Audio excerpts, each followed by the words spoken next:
बोलोगे तो लोग पागल तो हम होने ही वाले हैं। लोग चले जाएंगे, कोई बाथरूम चला गया, कोई किचन में चला गया, बोलने तो बोले, कोई नहीं सुनता रे। रिकॉर्डिंग तो हो ही रही है ना, बाद में सुन लेंगे और क्या है। आधा घंटा सबसे ज्यादा, आधा घंटा बस। आधे घंटे जितने भी यहाँ पर सुनने आए हैं उनको सबको मेरा नमस्कार। और मैं चाहती हूँ कि ये जो हम क्लास कर रहे हैं, ये इसमें मैं सबकी ऑडियो को म्यूट कर रही हूँ ताकि हमारे बैकग्राउंड से कुछ आवाज़ें जो आती है वो बोलने वाले को किसी तरह का डिस्टर्ब नहीं करे। तो यदि आपको ऐसा लगता है कि बहुत ज़रूरी कोई चीज़ है और हमें पूछना ही है और जो सर बोल रहे हैं उसके अतिरिक्त तो कुछ छूट रहा है, तो आप अपने आप को अनम्यूट करके पूछ सकते हैं। अदरवाइज़ बेटर ये रहेगा कि आप सुनते रहें, तो सबके लिए अच्छा रहेगा। बेहतर यही रहेगा कि आप अपना मुंह बंद रखिए, ज्यादा बेहतर। सर मैंने अपना मुंह बंद कर लिया तो सब बंद हो जाएंगे। मास्क ले आओ, मास्क पहन लो। तुमको शाम को टाइम दिया गया बोलने के लिए, अभी मत बोलो। मैं बोल चुका हूँ इसलिए नहीं बोलने की जरूरत, और पुंज बोल चुका है इसलिए उसकी भी बोलने की जरूरत नहीं है। हाँ वेरी गुड। तो बोलती ही बंद है दादा कल। ये कैसे हो तुम? मुंह पे गमछा ही लगा लिया है। अच्छा है ना, क्वारंटाइन भी है, गमछा भी लगा लिया। तुम जी सर कब तक चुप रहूंगी? चलो बोलो भाई। आज के सेशन में बस ये अशोक भाई नहीं आया क्या? आ गए हैं थोड़ा सा, उनकी वीडियो वीडियो दिख रही थी, ऑडियो नहीं आया। नमस्कार सर। नमस्कार नमस्कार अशोक दा। नमस्कार अशोक भाई नमस्ते। शुरू कर सकते हैं? बिल्कुल बिल्कुल। नमस्कार भैया। जी बिल्कुल सर, मैं औपचारिकता पूरी कर देती हूँ। सर नमस्कार, आपका स्वागत है, आपने हमारे लिए समय निकाला, इसके लिए बहुत बहुत धन्यवाद। आपको भी धन्यवाद कि आपने मौका दिया कि आज अपने दोस्तों से और जो नए इस युग के, इस दौर के जो है उससे बात कर सकते। पर आज का दिन बहुत महत्वपूर्ण है क्योंकि आज रविन्द्रनाथ ठाकुर के जन्म जयंती है और आज जन्मदिन है उनका। और स्थिति में हम लोग जी रहे हैं इस कोरोना वायरस के बाद, जो हमारे समाज में मजदूरों की स्थिति है जिसको हम देख पा रहे हैं कि उनको आज बंधुआ बना के रखा गया है, उनको ये आजादी भी नहीं है कि ऐसी स्थिति में हमें लगता है कि रविन्द्रनाथ ठाकुर की जो रचनाएं है, जैसे रक्तकरबी है, रचनाएं हैं, उसमें हम देखते हैं कि उन्होंने तमाम नाटक लिखे थे। और आज के दिन जब हम लोग बादल सरकार और तीसरे रंग पर बात कर रहे हैं, तो आज के दिन का जो कार्यक्रम है, आज जो बातचीत है, मैं रविन्द्रनाथ ठाकुर के नाम पे आज लोग इस कार्यक्रम कर रहे हैं। मित्रों, तीसरे रंगमंच और बादल सरकार के बारे में बात करते हुए मुझे लगता है कि हम लोग थोड़ा सा अगर पीछे की ओर जाएं तो भारतीय रंगमंच का जो आधुनिक स्वरूप है उसको हम लोग प्राय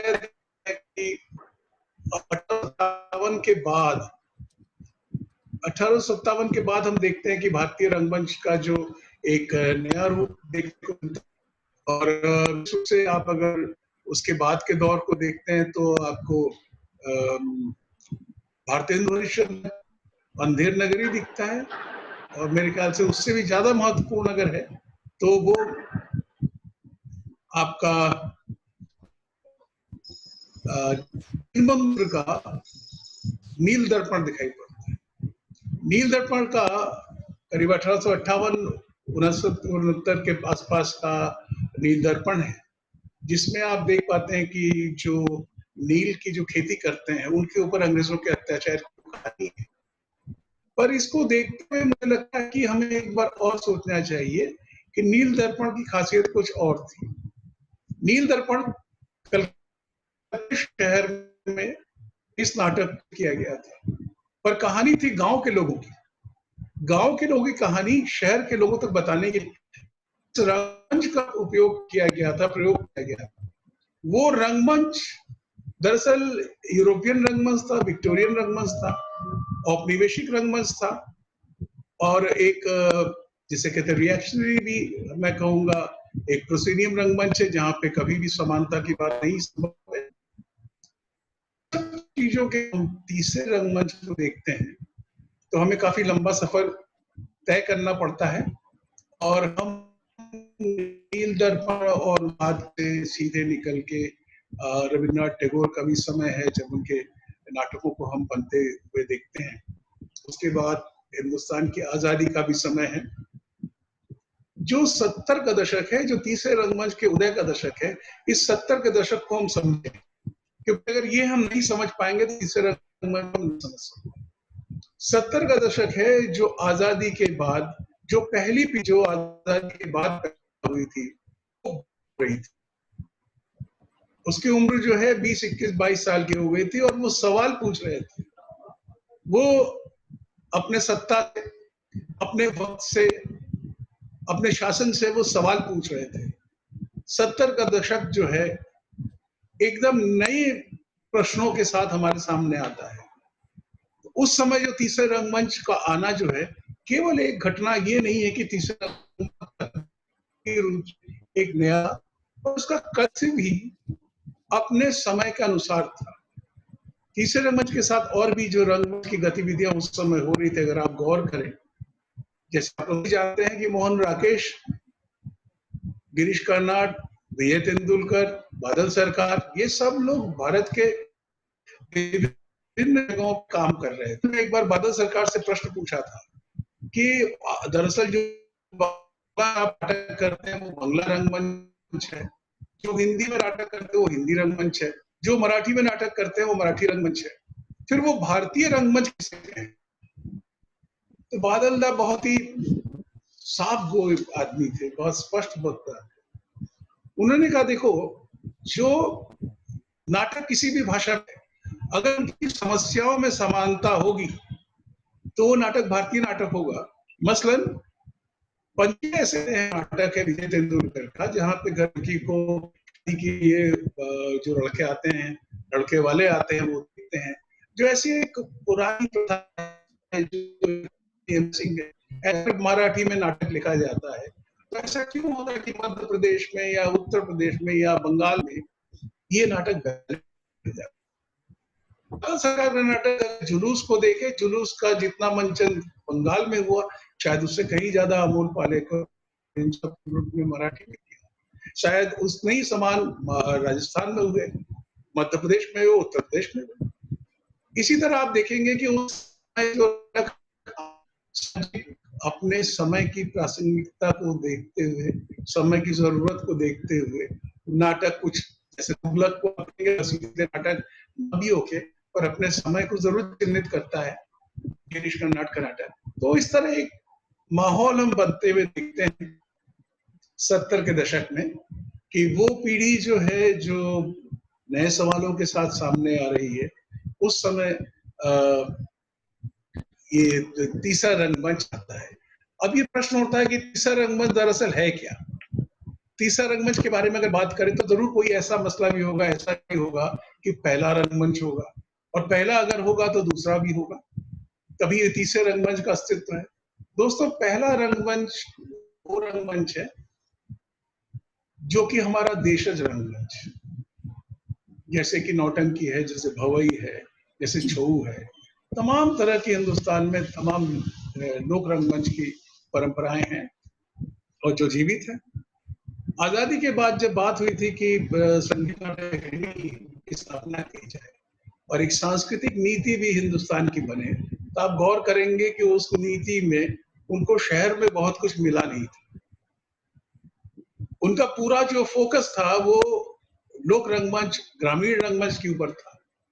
ये और मुद्दा है, और अलग विवेचनात्मक बातचीत करने का मौका मिलेगा तो कभी बात करेंगे कि लोक रंगमंच को प्रिजर्व करना, लोक रंगमंच को संरक्षण देना, इस बहाने कहीं हम लोग जीवन को संरक्षण नहीं दे रहे हैं, जहाँ पे शिक्षा नहीं पहुंची है, जहाँ पे सुविधाएं नहीं पहुंची है, जहाँ पे ज्ञान नहीं पहुंचा है, उसी स्थिति को यथास्थिति बनाए रख के हम लोग रंगमंच को विकास करने तो कोशिश नहीं कर रहे।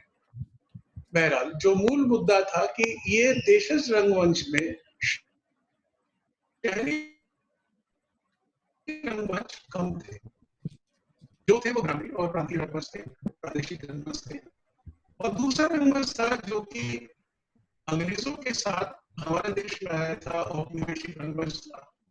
और उस रंगमंच की खासियत हम आप जानते हैं, जिसको कृपया एक मोटे तौर पे हम विक्टोरियाई थिएटर कहते हैं, विक्टोरियाई रंगमंच कहते हैं, जिसमें कि और भी अगर हम समझना चाहें तो प्रोसीनियम रंगमंच है। प्रोसीनियम रंगमंच और विक्टोरिया रंगमंच, इन सबको अगर सहज शब्दों में स्पष्ट करना पड़े, इसके बीच में खड़े होके एक अभिनेता अपनी बात कहना चाह रहा है। उस कमरे के अंदर कोई दर्शक नहीं है, दर्शक कमरे के बाहर है। उस कमरे में 4 दीवारें होंगी, जो पीछे बाएं और दाएं 4 दीवारें होंगी, और एक ऊपर छत होगा और नीचे फर्श होगा। यानी कि 6 दीवारों का बना हुआ ये कमरा है। मान लीजिए इस 6 दीवारों के कमरे का सामने वाली जो दीवार है उसको अगर हम हटा दें, और तब जो रंगमंच की स्थिति होती है, उस दीवार के उस पार दर्शक बैठे हो, तो उसे हम प्रोसीनियम रंगमंच कहेंगे।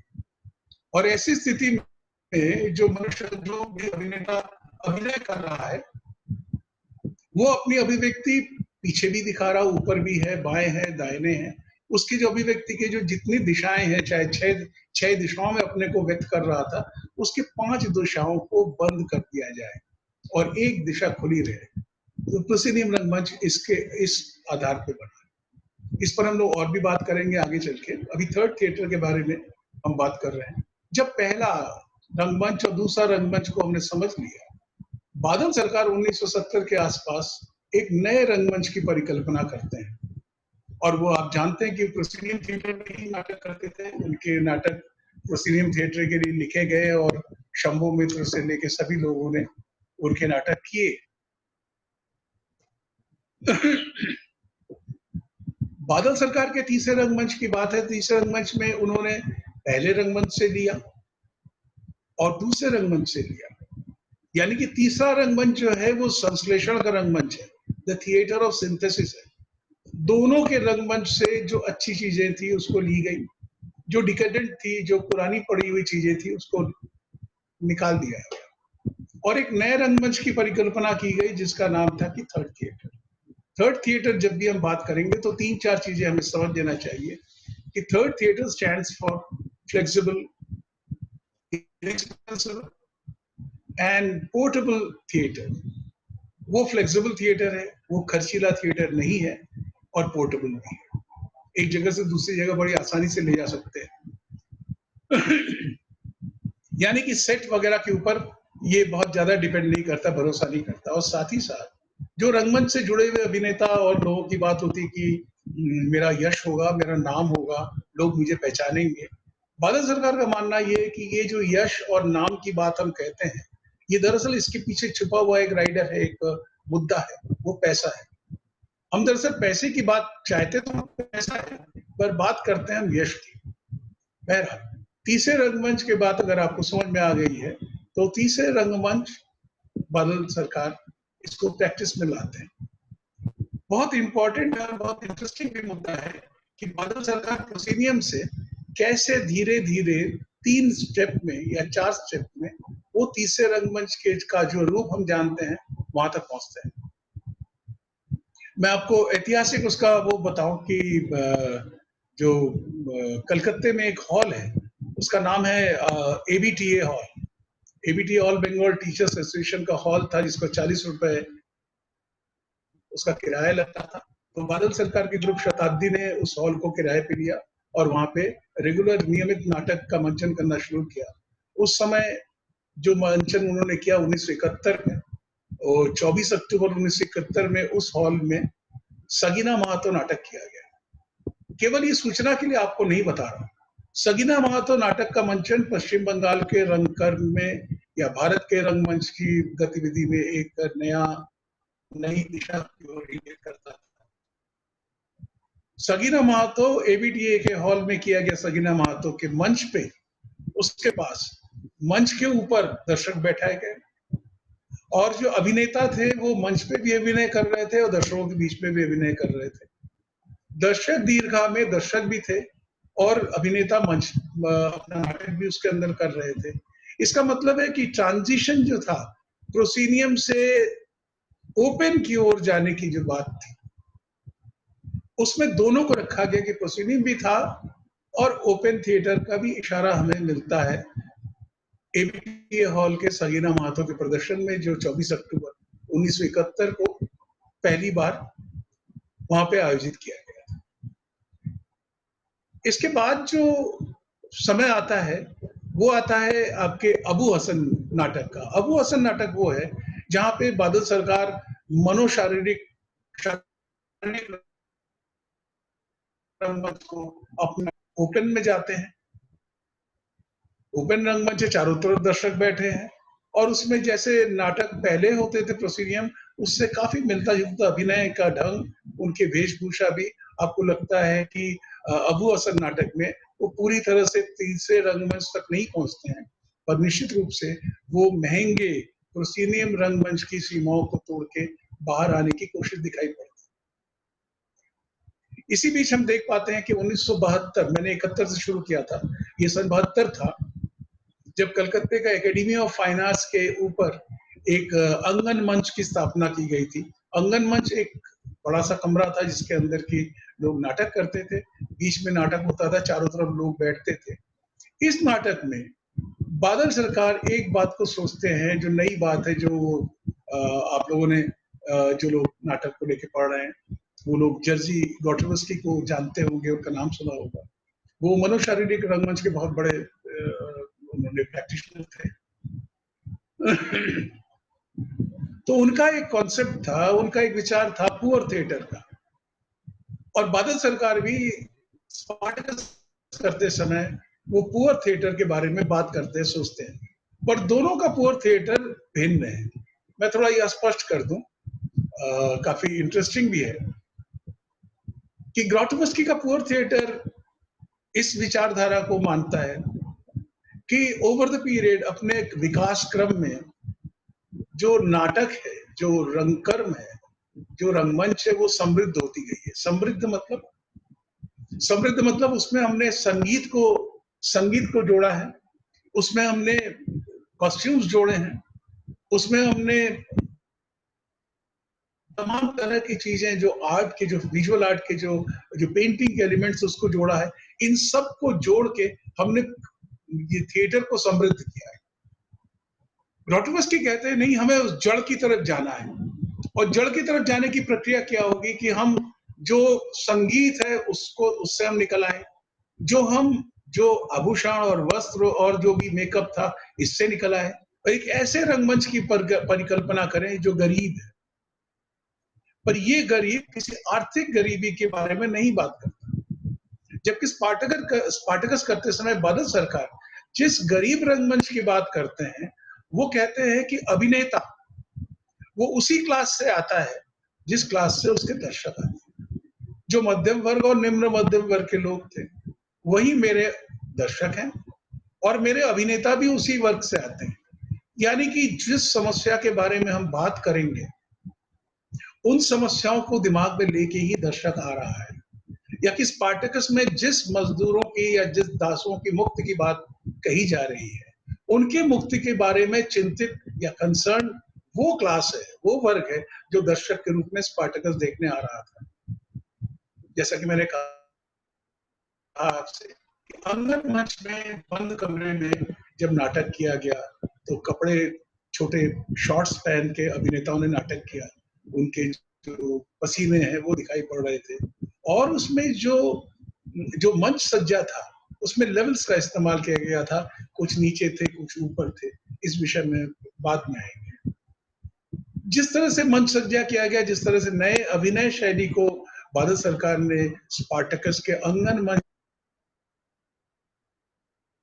में इजाद, 17 मार्च 1973 कलकत्ते के कर्जन पार्क में उन बादल सरकार के ग्रुप का शताब्दी को न्योता मिलता है कि आप उन्मुक्त मतलब खुले आसमान के नीचे, उस समय कलकत्ते में थिएटर शुरू हो गया था कर्जन पार्क में, हर शुक्रवार को, शायद शुक्रवार ही था, लोग आते थे, अपना नाटक परफॉर्म करते थे, लोग देखते थे। जो लोग कर्जन पार्क घूमने जाते थे या नाटक देखने जाते थे, वो लोग एक नए किस्म के नाटक से परिचित हो रहे थे जो खुले में मंचित होता था। और वो दर्शक के बीच में बैठे हुए अभिनेता अपना उठ के जाते थे, अपना अपना अभिनय, अपना रोल अदा करते थे। कोई ग्रीन रूम नहीं था, कुछ भी नहीं था, चाय वाले के साथ बैठ के आप नाटक देखते थे। आज जो साथी हमारे सुन रहे हैं उसमें कई लोग हैं जिन्होंने कर्जन पार्क के उस नाटक को देखा है। तो हमारे ओम भाई, ओम पारिक, उन्होंने तो जरूरी देखा होगा। और मुझे था कि 17 मार्च 1973 हमने कहानी शुरू की थी, 71 में हमने देखा कि एबीटीए हॉल में मंच और ऑडिटोरियम दोनों का इस्तेमाल करके एक नाटक होता है, सगीना मात। दूसरी बार खुले एरिया में, खुले स्पेस में वो नाटक करते हैं अबू हसन।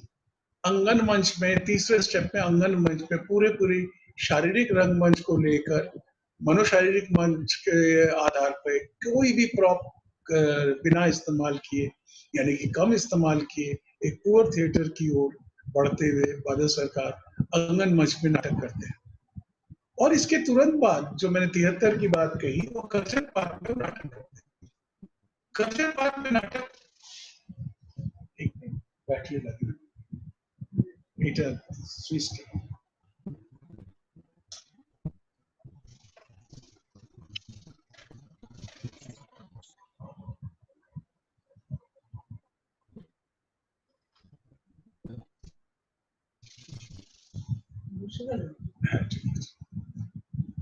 तो मैं कह रहा था कि जब कर्जन पार्क में वो नाटक करते तो वो दृश्य जो है वो अद्भुत दृश्य था, क्योंकि जो दास थे स्पार्टकस नाटक में, जो दास थे, वो कर्जन पार्क की जमीन जो घास कभी हुआ करती थी, वो सूखे हुए घास, वो लोग उसके ऊपर घुटनों के बल चल रहे थे, अभिनय कर रहे थे। उनके घुटने और उनके हाथ जो है वो छिल गए थे और उसमें घास के जो टुकड़े वो चिपके हुए थे, उनके झरते हुए खून। ऐसे एक नाटक को बादल सरकार जन्म देता। और तीसरे रंगमंच की जो पूरी प्रस्तुति है, जो मैंने आपको बताया, वो पूरी तैयार होके एक 3 साल के दौर में हम 4 स्टेप से होते हुए बादल सरकार के तीसरे रंगमंच को संपन्न घटित होते हुए देखते हैं। बादल सरकार के इस रंगमंच के तीसरे रंगमंच की तैयारी के बारे में मुझे आश्चर्य लगता है कि बहुत दिनों बाद जब एकदम उनका आखिरी इंटरव्यू लेने में गया था, तो मैंने उनसे पूछा था कि जो तीसरा रंगमंच जिसके आप जनक हैं, आपने इस तीसरे रंगमंच को जन्म दिया, तो आप आज के तीसरे रंगमंच के बारे में क्या कहना चाहते हैं?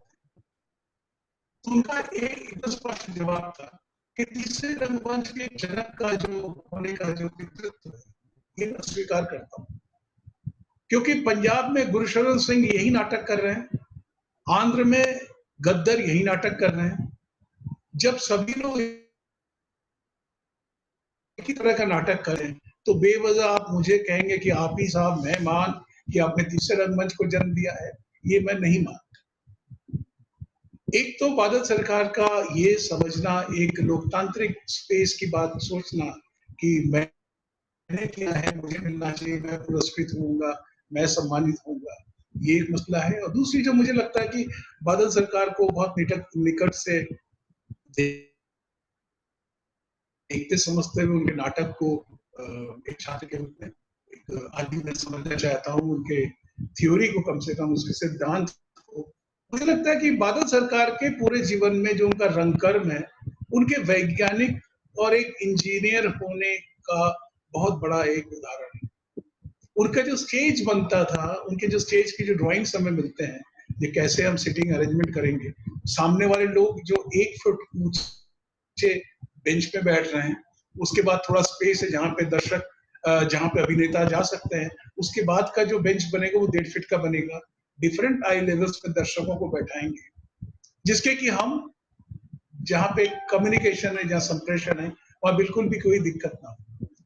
और उन्होंने जितनी भी बातें की, जो उन्होंने अपने विभिन्न भाषणों में अपनी बात कही है, उन बातों में बार बार मुझे लगता है कि एक लॉजिक, एक तर्क है, और वो तर्क एक वैज्ञानिक का तर्क है, एक प्रगतिशील व्यक्ति का तर्क है, एक ऐसे नास्तिक का तर्क है जो आप उनके बचपन के बारे में अगर आप सुनना चाहें, जानना चाहें, तो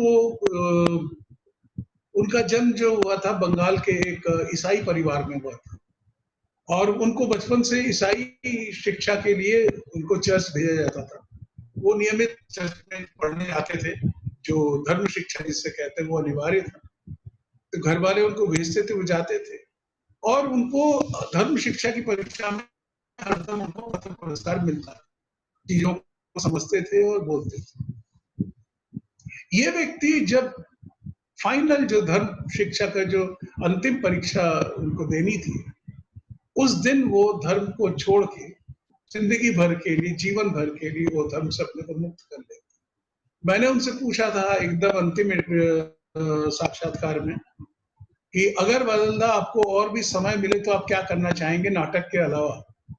उन्होंने कहा था मैं नास्तिकता का प्रचार करना चाहूंगा, बिना आस्तिक लोगों से भिड़े हुए मैं नास्तिकता का प्रचार करना चाहूंगा कि अगर मैं नास्तिक हूं तो सड़क चौराहे पे जो वो भजन गाए जाते हैं वो मेरे कानों तक नहीं पहुंचने चाहिए। मुझे आजाद रहने का अधिकार होना चाहिए। जो ईश्वर में यकीन नहीं करते हैं उनको इस समाज में जीने का हक नहीं है, क्योंकि उनके कानों में, उनकी बातचीत में, उनके प्रचार में हर तरफ देखते हैं कि एक दबाव बना रहता है। तो मैं तो बादल की बात नहीं समझ पाया था, क्योंकि जब हम उनकी वो जिस तरह की योजना बना रहे थे, उनके जीवन में उतना उनको समय नहीं दिया, और बादल हम लोगों को छोड़ के चले गए।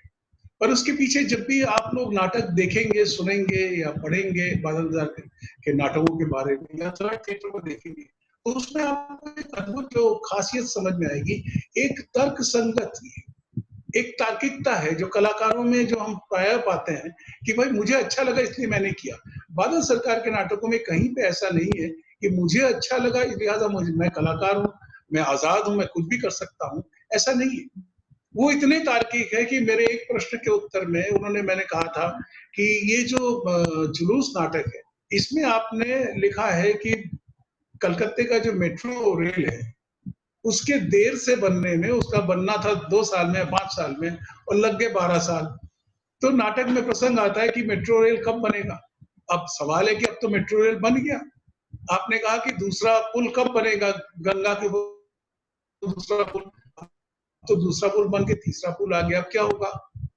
तो बादल ने कहा था कि इसमें तो कोई समस्या नहीं, जो भी लोग नाटक करेंगे उसमें अपना परिवर्तन करते रहेंगे। मुझे नहीं पता कि विश्व में कोई नाट्य लेखक ऐसा भी हुआ है जो निर्देशक को, अभिनेता को पूरी छूट देता है कि आप नाटक के स्ट्रक्चर में रह के आप अगर कोई भी परिवर्तन करना चाहें आप करें। जो एक नाटक हिंदी में अभी तक प्रकाशित नहीं है, वो आधा ट्रांसलेट किया हुआ रखा हुआ है, वो है बासी खबर। बासी खबर नाटक में सूचनाएं हैं, जो कि अभी जो आज की तारीख में सूचनाएं हैं एक तरफ, और दूसरी तरफ आज से 100 साल पहले, 150 साल पहले जो सूचनाएं हैं, उन दोनों सूचनाओं के सामने की बात करते हैं। जो मतलब स्थितियां बदली नहीं है, जो मजदूरों के लिए, जो किसानों के लिए, जो उत्पीड़न, जो शोषण आज से 200 साल पहले था, उन ऐतिहासिक तथ्यों को लाते हैं, और आज जो अखबारों में जो हम देख पा रहे हैं उनको लाते हैं, फिर उन दोनों को सामने रख के कहते हैं कि इस पे कोई परिवर्तन नहीं है। यही नाटक का मूल उद्देश्य। इसमें भी उनका यही कहना है कि जो चाहेंगे इसमें समाचार को बदल सकते हैं। बार बार उनके मन में ये आता था कि भाई इसको कंटेम्परराइज करना, इनको नाटक को समकालीन बनाना है। ऐसा नहीं कि नाटक ऐसी कोई जड़ चीज है जिसमें संवाद जो है वो परिवर्तन हो ही नहीं सकते। मैं जानता हूँ कई मेरे साथी ऐसे होंगे जो इस पर यकीन नहीं करेंगे, पर ये एक बहुत महत्वपूर्ण है। और फिर जो मंच परिकल्पना है बादल सरकार की, और जो वस्त्र के बारे में वो परिकल्पना करते हैं, वो बार बार मुझे लगता है कि उसमें साइंटिफिक विजन है, उसमें एक लॉजिक है, उनके स्टेज डिजाइनिंग, जैसे मैंने कहा कि स्टेज डिजाइनिंग में और जो बात वो करते थे, जो बातें उनसे सीखने को मिली, कि उन्होंने कहा कि जो ये आपका जो प्रोसीनियम थिएटर है, हम लोग तो इलाहाबाद में थे और शुरुआत आई नहीं थी, शुरुआत देश पांडे, तो मैं उस समय थर्ड थिएटर को लेकर इतना ज्यादा एक्साइटेड था कि मैंने उनसे, जब मेरी बारी आई तो मुझसे पूछा कि भाई आप क्या कहना चाहेंगे। मैंने कहा मुझे कुछ नहीं कहना है, क्योंकि मैं एंटी प्रोसीनियम मानता हूँ, मैं उसी विचारधारा का हूँ, मैं प्रोसीनियम पे यकीन नहीं करता, उसका मैं विरोधी हूँ। तो फिर मैंने अपनी बात रखी। शुरुआत जी उसके बाद चाय पीने गई तो उन्होंने मुझसे कहा कि अशोक, ये तो अच्छी बात है कि आप प्रोसीनियम के मानते हैं, पर एंटी प्रोसीनियम ये थोड़ा ज्यादा ही है।